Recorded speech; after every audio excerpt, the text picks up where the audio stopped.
Hi, welcome to educator.com and another lesson in Adobe Illustrator CS6.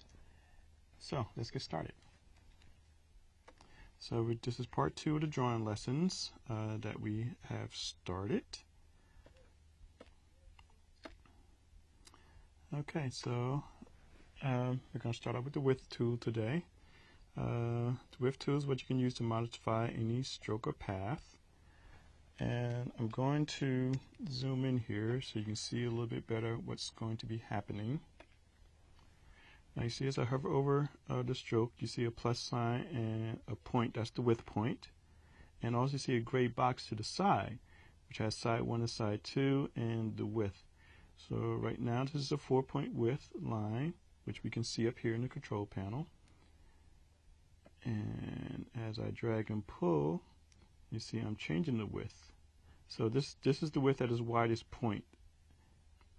So if I want this to be exactly 30 something, then I let go and end it there. So also I can do that.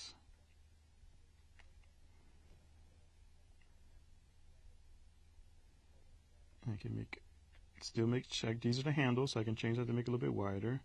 Also, if I hold down the Option key, I can make a duplicate copy and make changes to that. Okay, so let's get rid of these. Let me show you something else.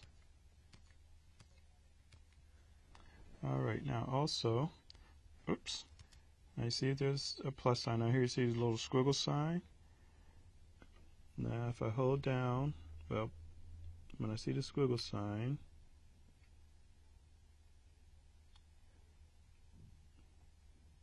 I can hold down the Option key. Come on, why is it being so temperamental? Okay, hold down the Option key and I can just do one side. Alright. So again, hold down the Option key and I pull and I'm just doing one side.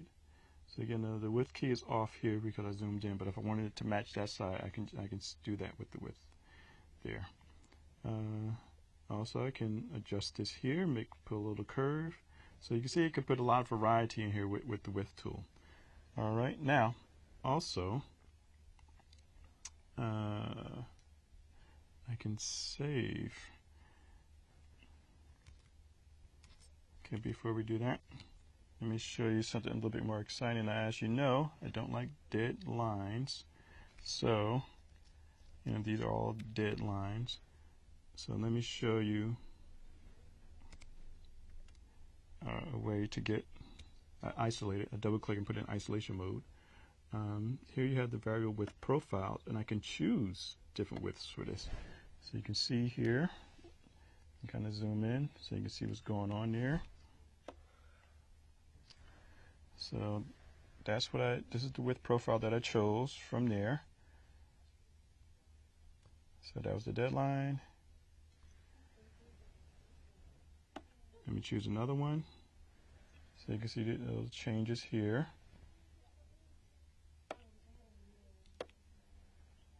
So you can see thick and thin at the ends. So you can get a lot of variety in here. And here's one that I created earlier, an arrowhead.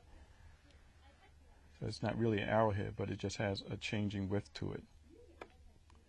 Okay, and the way to do that, so let me change this again. Let me get my width tool. Because let's say you spent, oops, that's not the width tool. Let's say you spent a lot of time making some changes.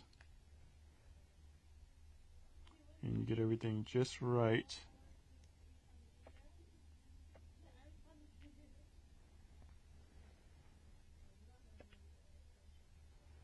Okay.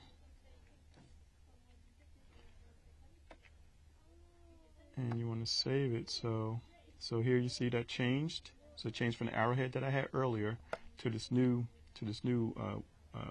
shape path that I've created. So this is a variable width profile. So now I can save this one. just add to profiles. I can make that my wonky wave.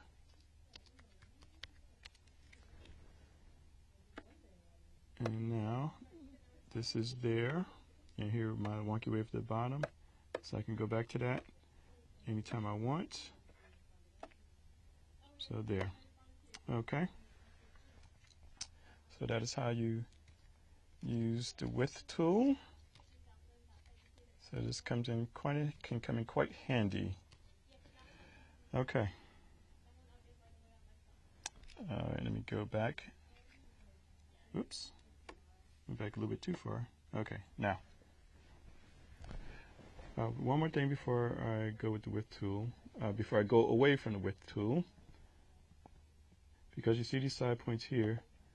So you double click and you can get a width pattern. So now that's there, so I can double click. And let's say I wanted this side to be 12. So I can go in and change it. And there, that'll make that adjustment there. And that's where I put that second point at.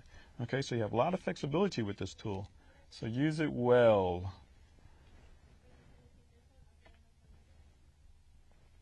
Okay, so that is the width tool. You're done with that.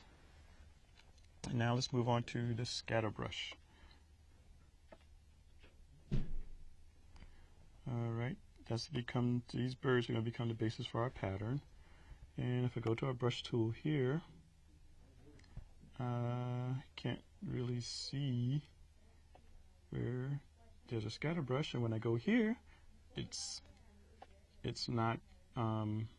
grayed out. And the reason it's grayed out because the default is that you don't have any scatter brushes. Now I can go into the library and get a scatter brush from somewhere, but we're going to create one. Now as soon as we create one or use one, like from the brush library, then this option becomes available to us. So that's what we are going to do. So I'm going to choose these group of birds, and I'm going to go here, create new brush, and choose scatter brush. Click OK. Alright, so now this is a really big window here. Alright, so now when I apply, so everything's fixed, so everything's this is 100%, so let me show you how that looks before I do anything. So before I do anything, let me name this birds. Okay, now you see birds is saved right here. So now when I want to apply birds to a path or a stroke, this is what I get. Now this is the same size. Now let's see when I double click and pull up the options. Let's see what happens when I use the pull down menu. Fix and random, pressure, stylus wheel, tilt, bearing, and rotation. So everything from pressure down applies to how you use the stylus. But we're just going to deal with random now because I don't have a lot of time and I want to get to all the other brushes. So you can play with that on your own. So if I do random, and this is at 100%. So let's say I want the size to start, the smallest I want to be is 54%. And the largest is at 81%. So you can already see this change in here. So I'm getting a live preview because I have preview selected. And let's say I want to change the spacing. So again, random. And the more you can randomize this, the better. So 46, I'm getting some more happening there. And bring that down a little bit so I can get more birds in. Now let's say for the scatter. Now the scatter is the distance is going to move away from the original path. Right now these are all straight along the line of the path that I have. So change that a little bit. So now that's that's like minus 596. So let me pull this in a little bit so we can see a little bit more of the birds. Okay, so now I see that here at -3. So let me change that a little bit more. So now you can see the pattern of the birds, keeps changing. Okay, now here you have colorization method. Right now it's set to none. Now I can change this And you can do this for every brush. To tints. I can change it to tints and shades. Or I can do a hue shift. Now, basically, what that looks like is here. So whatever the current stroke color is, it changes it to the tint of it, or tints and shades, or changes to hue of it. So the hue is good if you have a lot of colors that you're using on your stroke or in your scatter brush. Okay. So I'm going to apply this to the strokes that I've already done. So now you see, I forgot what I just had left. It shifted at, so you see the color shifted. So it picked up the color to show, so it was a hue shift, so it picked up the color of the strokes. So let me go to tint, the strokes, and now you see it's tints of the color of the stroke. So here's the color of the stroke, and here's different tints of it. Okay, so that's what we have there. So now I'm going to remove the brush stroke, and now we're back to where we started, except that I want this to be 4 point. Okay. All right, that is the scatter brush.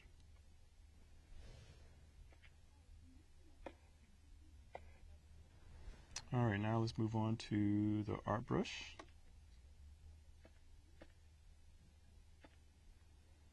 Okay, so I have two items, pieces of art that are already here that I'm going to use to demonstrate the art brush. So I'm going to select this, and by now, hopefully you're familiar with that. I go to the brush palette, select new brush, and then I'm going to choose art brush. Click OK, and now this pops up. Now, the default is to stretch to fit stroke length, and that's normally what the brush has been, but they've added some new stuff this time. So let me just show you what happens when so first let me make the brush first. So let me call this hand, and then I'll show you. Okay, so now that's a brush, and we see the hand has appeared in here. So now if I choose a path and choose hand, this is what happens. It just stretches it. So this has never been very useful to me because it is all distorted. So now in Illustrator 6, CS6, not that they're going to punish me or anything if I keep saying 6. I don't care. So now what you can do is scale it proportionately. So apply the strokes, and now you see what happens. It's scaled proportionally to the length of the path. Now, this may be useful at time too, but not really, because something like this, if I create artwork like this, then what I really want, I can just enlarge that artwork. So let me show you where this really sings at. So double click again to get my art brush options. And now here's where the magic happens. Stretch between guides. So I can choose this here. And now where I've put these two markers at, whatever in between these two markers is the only thing that's going to stretch. So apply the strokes, and now I got something I can work with. See, this is useful. This is good. So let's put the hand on here. Ooh, not too good right there, but maybe if I make it smaller, now I got something I can work with. Okay? Because remember, whatever the default is, you can change the size in your control panel. So let me go back, and let me show you something else here, that I can flip this. So here I can flip it. I can flip the direction. Let me preview that for you. So now you see the hand has gone in other directions. I can flip the direction of the stroke. So I'm just going to cancel that and remove the stroke. So you don't have to use Command Z all the time. You can just remove the stroke. Of course, it puts it back to the default at 1 point, but that's okay. All right. Now, suppose you just don't want to stretch at the end. Suppose you have something in the middle, that you want to stretch, something that's on the, because you want to keep the top and bottom of the thing the same. So let me show you that. Okay, so let me make this a new brush. Make this art brush 2. And we're going to name that stork. Let me spell that correctly. Okay. So here's my stork here. So let me apply it. And there's my stork, or just stored it as was to be expected. Okay, now you double click here, stretch between guides, and now I'm going to bring my guides to just beneath the bird's body and just above the foot. Apply the strokes, and now I got a stroke with a long leg, a stork with a long leg. Stroke and stork. Stork with a long leg. All right. On the side, now let me see something here. Whoops.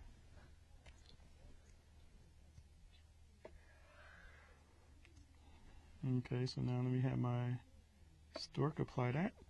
Okay, so you see the stork works that way.